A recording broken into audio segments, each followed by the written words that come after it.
okanye nguYesu enanimxelele ngubani na kodwa uYesu uba efikile empilweni yomuntu uvuma ngomlomo ukholwe ngenhliziyo ukuthi uYesu uyinkosi futhi uYesu uyazixolela izono haleluya uthi ugqiba kwakho ukwamkela uYesu uqhubekeke nezono kodwa eyona nto ibalulekileyo okanye eyona nto iphilileyo kuthi xa wamkela uYesu uphile ngcwele haleluya Amen. uphile ngcwele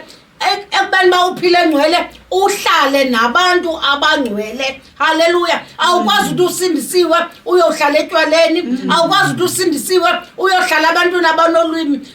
la mafutha enadusi ngamafutha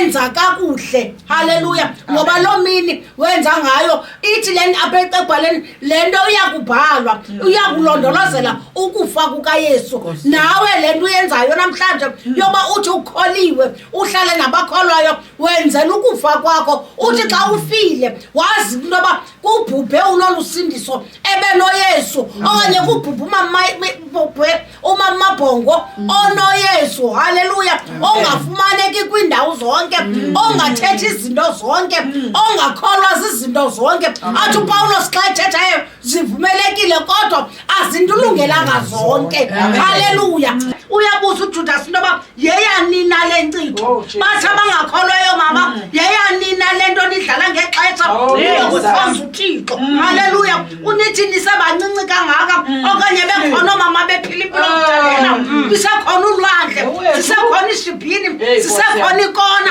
sizazi ngazibiza zonke kodwa yeyanina le nkcitho nihlale ebukhoneni bukaThixo haleluya usatshiwo kuthiwa oJudas haleluya abangcathayo namhlanje sizowuthandaza okanye namhlanje sizomemeza